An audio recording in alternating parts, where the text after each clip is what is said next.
Hello students of class 12th. Today's in my video lecture we describes structure of proteins.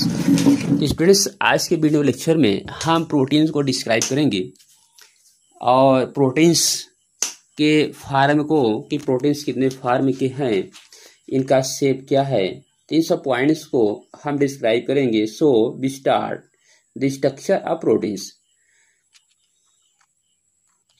Students आपने जो है पहले ही हमने आपको बता दिया था कि अमीनो एसिड्स जो अल्फा अमीनो एसिड्स है and they are connected to each other by peptide bonds. तो अल्फा अमीनो एसिड जो है पेप्टाइड बॉन्ड से कनेक्ट होता है, जिससे हम पेप्टाइड बॉन्ड और पेप्टाइड लिंकेज कहते हैं. तो peptide linkage is an amide form between COS group and NH2 group. तो ये जो पेप्टाइड बॉन्ड है ये जो है कि एक अमीनो एसिड का कार्बोक्सिलिक ग्रुप और सेकेंड अमीनो एसिड का अमीनो ग्रुप ये बॉन्ड बनाते हैं, और जहां बॉन्ड बनाएंगे उसी को जो है हम पेप्टाइड बॉन्ड और पेप्टाइड लिंकेज कहते हैं. The reaction between two molecules of similar और different amino acid proceed through the combination of the amino groups of one molecules with the carboxylic group of the others. तो इसमें क्या है कि one amino acid चाहे similar हो या different हो, तो इसमें एक अमीनो एसिड का जो अमीनो ग्रुप है और दूसरे अमीनो एसिड कार्बोक्सिलिक ग्रुप है, इसी में बॉन्ड होता है और बॉन्ड करके पेप्टाइड बॉन्ड बनाते हैं. This result in the elimination of A water molecule. और इसमें क्या होता है, एक वाटर मॉलिक्यूल का एलिमिनेशन होता है and formation of a peptide bond, और पेप्टाइड बॉन्ड बनता है. जैसे हम आपको यहाँ स्टूडेंट्स जैसे हम यहाँ देखें अमीनो एसिड का हम एक दिखा रहे हैं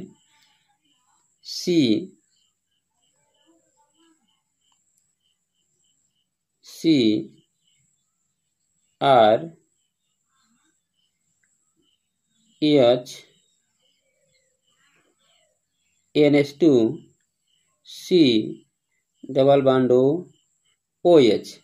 ये आपका अल्फा अमीनो एसिड है. क्लियर. अब ये अल्फा अमीनो एसिड ये बॉन्ड बनाएगा सेकेंड अल्फा अमीनो एसिड से. तो सेकेंड अल्फा अमीनो एसिड हम आपको यहाँ शो कर रहे हैं C double bond OH REH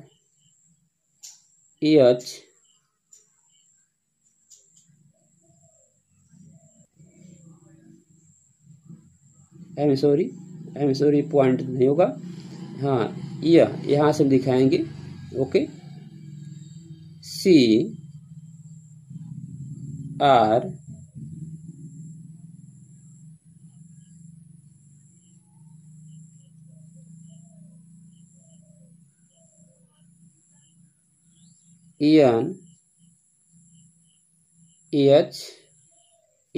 NH2. Okay, और यहाँ हम एक दिखा देंगे हाइड्रोजन्स कार्बन की बैलेंसी के लिए. अब इसमें क्या देख रहे हैं, ये आपका अल्फा अमीनो एसिड है, यह भी आपका अल्फा अमीनो एसिड है. तो इस अल्फा अमीनो एसिड में क्या देखेंगे कि यह वाटर मॉलिक्यूल्स का एलिमिनेट हो जाएगा. यह क्लियर, वाटर मॉलिक्यूल का ये एलिमिनेशन हो जाएगा. और ऐसे कंडीशन में ये जो कार्बन्स है, कार्बन का बॉन्ड जो है आप इसमें शो करेंगे, तो इसको हम दिखा रहे हैं किस तरह से बॉन्ड फॉर्मेशन होता है. यह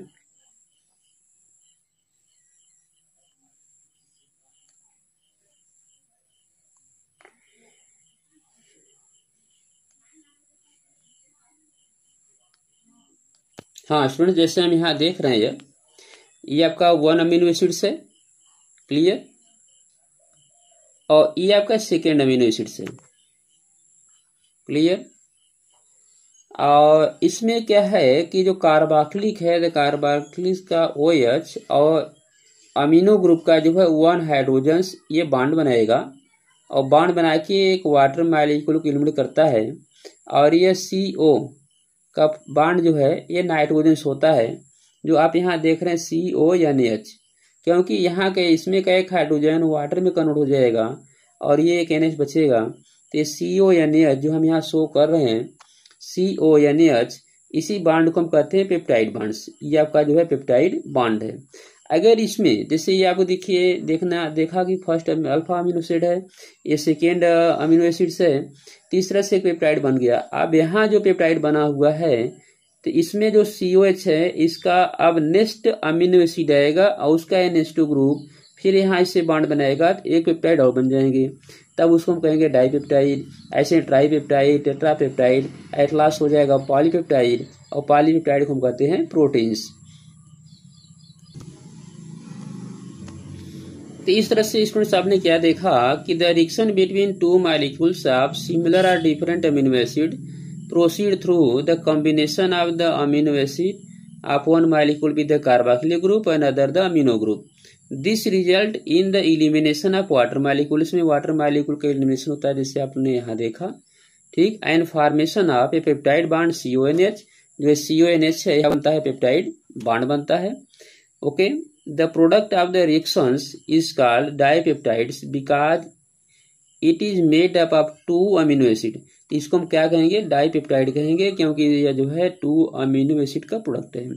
for example, when carboxylic group of glycine combine with the amino acid of alanine, तो ये जो ग्लाइसिन्स है अगर ये एलेनिन से कंबाइन करता है तो ऐसे कंडीशन में यहाँ जो है कि पेप्टाइड बॉन्ड बनते हैं। तो यहाँ दिखाया गया है कि carboxylic group of glycine combine with the amino acid alanine to get dipeptides. Okay, if a third amino acid combine to dipeptide, dipeptide में अगर थर्ड अमीनो एसिड कंबाइन होता है the product is called tripeptide, तब उसको tripeptide कहेंगे। A tripeptide contain 3 amino acids, तो tripeptide में क्या होता है 3 amino acid linked by 2 peptide linkage. तो स्टूडेंट्स यहाँ जो पॉइंट आपको शो किया जा रहा है कि ट्राईपेप्टाइड कंटेन 3 अमीनो एसिड्स, ठीक है, लिंक बाई 2 पेप्टाइड लिंकेज, जिसमें 2 पेप्टाइड लिंकेज होगा और 3 अमीनो एसिड होंगे।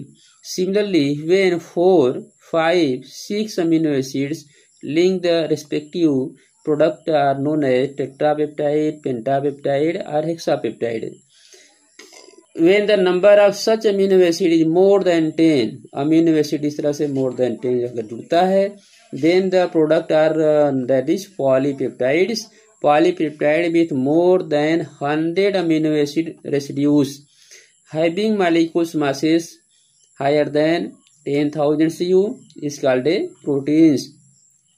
तो स्टूडेंट्स यहाँ जो आप देख रहे हैं कि having molecular mass higher than 10,000 u is called proteins. अगर मॉलिक्यूलर मास 10,000 ज्यादा होता है तब उसको हम क्या कहते हैं, प्रोटीन्स कहते हैं। However the distinction between the polypeptide and protein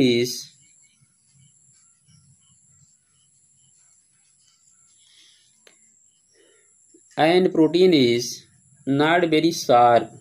polypeptide with fewer more acids likely to be called proteins if they ordinarily have a well-defined conformation of a protein such as insulin with contain 51 amino acids। तो students ये point focus कीजिएगा कि insulin जो है ये एक proteins है जिसमें अमीनो एसिड कितने होते हैं 51। और इंसुलिन ये बहुत इंपॉर्टेंट है। अगर आप बायोलॉजी के स्टूडेंट्स तब जानते होंगे कि इंसुलिन का सेक्रेशन यह पैनक्रियाज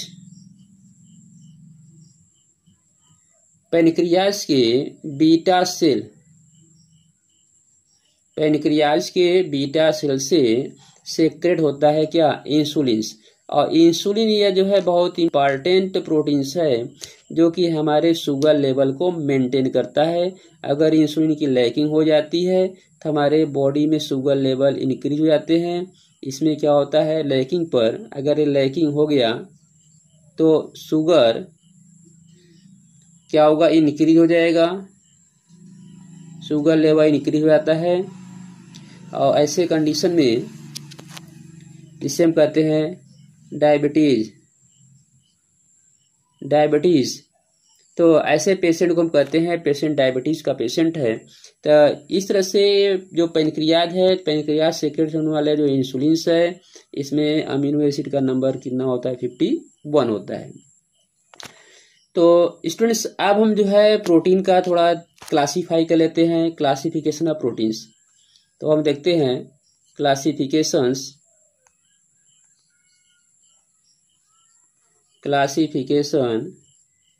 ऑफ प्रोटीन्स। तो प्रोटीन का क्लासिफिकेशन हम लोग देख लेते हैं कि प्रोटीन को कैसे क्लासिफाइड किया गया है, या on the basis of chemical structure और on the basis of shape.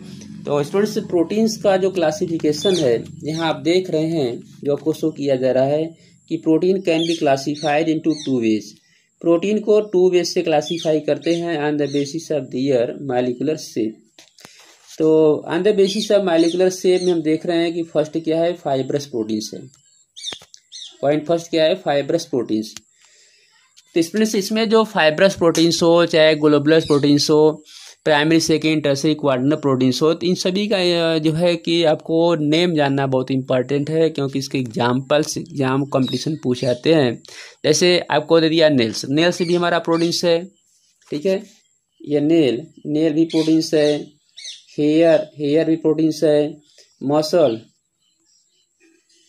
भी प्रोटीन्स है। तो ऐसे हमारे बॉडी में बहुत ज़्यादा ऐसे पॉइंट है जहाँ प्रोटीन्स होते हैं। तो किसमें क्लासिफाइड किया गया है, तो ये बहुत ही इम्पॉर्टेंट है ये जानना। तो हम बात करते हैं फाइब्रस प्रोटीन्स की। तो when the polypeptide chains run parallel and are held together by hydrogen and disulphide bonds. तो ये पॉलीपेप्टाइड जो है पैरेलल रन करे, ठीक, और इसमें हाइड्रोजन बॉन्ड और डाइसल्फाइड बॉन्ड ऐसे बॉन्ड होता हुआ चला जाए, ठीक है। लाइक फाइबर की तरह, like structure is formed such protein are generally insoluble in water. ऐसा प्रोटीन वाटर में इनसॉल्युबल होता है। सम कॉमन एग्जांपल्स आर, इसके कॉमन एग्जांपल है केरेटिन जो है present in hair, wool, silk. तो केरेटिन प्रोटीन्स ये हेयर्स में होता है, वूल में होता है और सिल्क में होता है। एंड मायोसिन प्रोटीन कहाँ होता है, हमारे मसल्स में होता है। ओके, तो ये हमारे जो है केरेटिन्स और मायोसिन, ये दोनों जो है हमारे कौन से प्रोटीन्स, फाइब्रस हैं। तो केरेटिन में क्या आ रहा है आपका, हेयर है, वूल्स है, सिल्क है, और मायोसिन में हमारे क्या है, मसल्स हैं। So on. अब हम देख लेते हैं सेकेंड पॉइंट जो है कि ग्लोबुलर प्रोटीन्स है। सेकेंड है globular proteins. This structure result when the chain of polypeptide coil around. जब पॉलीपेप्टाइड का चेन जो है कॉइल होने लगता है इस तरह से, तो एक तरह से ग्लोब का फॉर्मेशन करते हैं, बॉल लाइक स्ट्रक्चर ऐसे, क्लियर। तो उसको हम कहते हैं globular proteins. To give a spherical shape, और स्फेरिकल शेप देते हैं। These are usually soluble in water. ये वाटर में क्या होते हैं, सॉल्युबल्स होते हैं। Insulins and albumins are the common examples of globular proteins. तो स्टूडेंट्स इसको आप ध्यान रखिएगा, इंपॉर्टेंट। जैसे इसके पहले हमने इंसुलिन को बताया कि इंसुलिन और एल्बुमिन ये दोनों क्या हैं, ग्लोबुलर प्रोटीन्स में आते हैं, clears. Structures and shape of protein can be studied at 4 different level। तो स्ट्रक्चर और शेप पर के बेस पे हम प्रोटीन को 4 डिफरेंट लेवल में हम डिस्क्राइब करते हैं, जिसे कहते हैं primary, secondary, tertiary and quaternary. तो प्राइमरी, सेकेंडरी, टर्सरी, क्वाटरनरी इस तरह से हम दिखाते हैं। तो प्राइमरी स्ट्रक्चर ऑफ प्रोटीन हम देखेंगे। Primary structure of proteins, point first.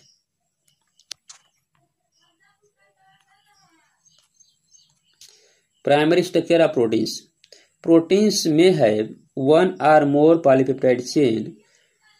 Each polypeptide in a proteins has amino acid linked with each other in a specific sequence, and it is this sequence of amino acids that is said to be primary structure of that proteins।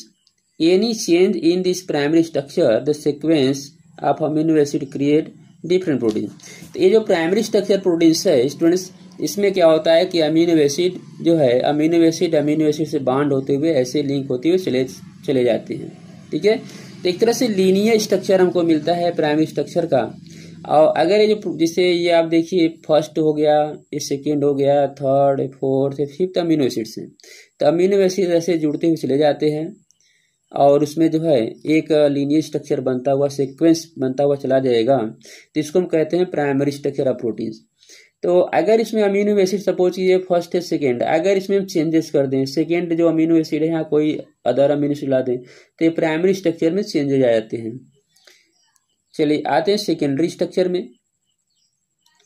Secondary structure of proteins, the secondary structure of protein refer to the shape in which a long polypeptide chain can exist. They are found to exist in two different type of structure, alpha helix and beta pleated sheet structure. These structure arise due to the regular folding of the backbone of the polypeptide. तो जो polypeptide है, अगर polypeptide का जो है folding होना start हो जाए इस तरह से ऐसे, जैसे यहाँ अगर आपका अल्फा कार्बन है तो यहाँ अटैच होने वाला आपका यह बीटा कार्बन हो जाएगा। ठीक है, तो यह आपका जो है अल्फा और बीटा इस तरह से स्टार्ट हो जाएंगे। तो ये जो है जैसे हम देखें एक बैकबोन है, इसके सराउंडिंग अगर इस तरह से बने तो यहाँ आपका अल्फा कार्बन होगा, ये आपका बीटा कार्बन हो जाएगा, फिर यहाँ अल्फा कार्बन, यहाँ फिर बीटा कार्बन दिखाएंगे। तो इसमें अल्फा बीटा सीटेड होते हैं और ये बैकबोन के सराउंडिंग ये फ्लोट ऐसे हो जाते हैं और इसमें बॉन्डिंग होती है और उसी बॉन्डिंग से यह इस तरह से ऐसे शो करते हैं। तो ये बॉन्डिंग क्या है थोड़ा इसको हम देख लेते हैं, जो कि बहुत इंपॉर्टेंट है। Alpha helix in one of the most common ways in which polypeptide chain form all possible hydrogen bond. तो इसमें जो अल्फा हेलिक्स सीट होगा ये हाइड्रोजन बॉन्ड बनाएगा by twisting into right handed screw helix with the NH of each amino acid residue. Hydrogen bonded to the CO is an resistor to the helix is shown. ठीक है, तो ये जो alpha helix जो इसमें अभी हम फिगर आपको शो करेंगे कि जो अल्फा हेलिक्स है उसमें आपका जो है राइट हैंडेड शो करता है। और इसके बाद हम देख रहे हैं beta. In beta structure of the polypeptide chains are stayed out to nearly maximum extension, इसमें एक्सटेंशन होता है and then laid side by side which are held together by intermolecular hydrogen bonding. इसमें इंटरमॉलिक्यूलर हाइड्रोजन बॉन्डिंग्स होती है और this structure resemble to the repeated fold of drapery and therefore known as beta plate sheets, और इसको beta plate seat कहते हैं। तो students आप यहाँ एक फिगर देखिए, जो फिगर में आपको शो कर रहे हैं हम,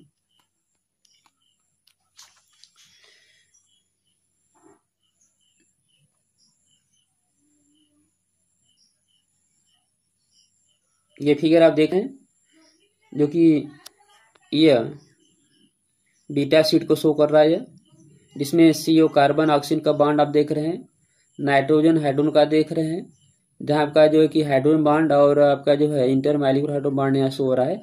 इसमें अल्फा और बीटा आपको दिखाई दे रहा है। CO जो देख रहे हैं इसमें हाइड्रोजन बॉन्ड है, बीटा सीट का है, और जो NH है, NH ये आपका जो अल्फा सीट का है। तो इस तरह से ये alpha structure of helix, alpha का स्ट्रक्चर आप यहाँ देख रहे हैं। ठीक, और इसी अल्फा स्ट्रक्चर में जो है पॉइंट आप देख रहे हैं ये अल्फा स्ट्रक्चर का है जो यहाँ है, और इसी में CO ये बीटा प्लीटेड सीट जो है यहाँ लगा हुआ है। CO का जो देख रहे हैं आप, ये CO का बीटा प्लीट सीट लगा हुआ है।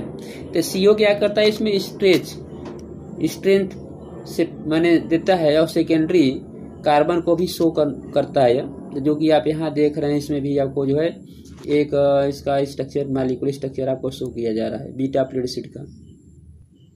इसके बाद हम आते हैं जो है टर्सरी स्ट्रक्चर ऑफ प्रोटीन्स। तो टर्सरी स्ट्रक्चर ऑफ प्रोटीन्स में हम क्या देखेंगे कि the tertiary structure of proteins represent tubular folding of the polypeptide chains, further folding of the secondary structure. अगर सेकेंडरी स्ट्रक्चर जो है फिर से अगेन फोल्डिंग हो जाता है, जैसे प्राइमरी स्ट्रक्चर फोल्डिंग हुआ सेकेंडरी बनाया, सेकेंडरी अगेन फोल्डिंग हुआ तो ये टर्सरी बना लेता है। It give rise to major molecular shape fibrous and globulars. यह जो फाइब्रस और ग्लोबुलर्स दोनों शेप देता है। The main forces which stable the 2-3 structure of proteins are hydrogen bonds, disulphide linkage, Van der Waals, electrostatic forces. तो ये जो tertiary structure है इसमें आप स्टूडेंट देखिए कि कौन कौन से बॉन्ड प्रेजेंट हैं। तो टर्सरी स्ट्रक्चर में क्या है, हाइड्रोजन बॉन्ड्स है, डाइसल्फाइड लिंकेज है, वान डर वाल्स है और इलेक्ट्रोस्टैटिक फोर्सेस अट्रैक्शंस इसमें पाए जाते हैं टर्सरी स्ट्रक्चर में। इसके बाद हम आते हैं क्वार्टरनरी स्ट्रक्चर। तो क्वार्टरनरी स्ट्रक्चर में क्या स्टूडेंट्स यहाँ आप देखिए, some of the proteins are composed of 2 more polypeptide chain refer to as subunits. The spatial arrangement of the subunits with respect to each other known as quaternary structure. तो क्या होता है, यह जो है globular हो जाता है इस तरह से, तो इसको हम क्वार्टरनरी दिखाते हैं। इसको हम फिगर वाइज स्टूडेंट्स यहाँ शो कर रहे हैं। थोड़ा आप इस फिगर में देख, यहाँ देखिए फिगर्स। फिगर में क्या देख रहे हैं कि अगर केवल स्टेट चेन ऐसे बना हुआ है तो प्राइमरी स्ट्रक्चर का है। और सेकेंडरी में क्या देख रहे हैं, अगर यही प्राइमरी स्ट्रक्चर एक बार ऐसे क्वाइल हो जाए तो सेकेंडरी हो जाता है। ठीक है, जैसे हम इसको यहाँ शो कर रहे हैं। यहाँ देखिए कि अगर जो है अमीनो एसिड एक सीक्वेंस में लगा हुआ है ऐसे स्टेट चेन तो प्राइमरी हो जाएगा। ठीक है, और यह प्राइमरी स्ट्रक्चर अगर वन टाइम ऐसे क्वाइल हो जाता है, इसमें अल्फा सीट और बीटा सीट होते हैं, सेकेंडरी हो जाएगा। और यह जो है अगेन क्वाइलिंग हो जाए इस तरह से तो ये टर्सरी हो जाता है। और अगर मैक्सिमा क्वाइलिंग हो जाता है इस तरह से तो ये क्वार्टरनरी हो जाता है। तो क्वार्टरनरी जो अमीनो एसिड है ग्लोबुलर हो जाता है और बहुत ही कॉम्प्लेक्स होता है। तो यह प्राइमरी शो करेगा, सेकेंडरी शो करेगा, टर्सरी एंड क्वार्टरनरी। तो यह स्ट्रक्चर आपको ऐसे देखने हैं। तो स्ट्रक्चर स्टूडेंट्स अगर आपको बनाने के लिए आएगा तो स्ट्रक्चर ऐसे शो करेंगे या प्राइमरी से इंटरसी क्वार्टरनरी के लिए। और अगर उसमें बॉन्डिंग की बात आएगी तो प्राइमरी हमने आपको बता दिया कौन से बॉन्ड होते हैं, सेकेंडरी में बॉन्ड आपको बताया गया, टर्सरी में अपने बॉन्ड देखा कि कौन कौन से बॉन्ड होते हैं टर्सरी में। तो इस तरह से स्टूडेंट्स यहाँ जो आपको यहाँ फिगर दिया डायग्राम प्राइमरी का, सेकेंडरी का, टर्सरी का, क्वार्टरनरी का, तो आपको इसी तरह से आपको शेप स्ट्रक्चर शो करने हैं। तो इस तरह से स्टूडेंट्स स्ट्रक्चर ऑफ प्रोटीन्स हमारा कंप्लीट होता है। अब अपने नेक्स्ट वीडियो लेक्चर में हम बायोमॉलिक्यूल्स के नेक्स्ट टॉपिक को लेकर आएंगे। So thanks.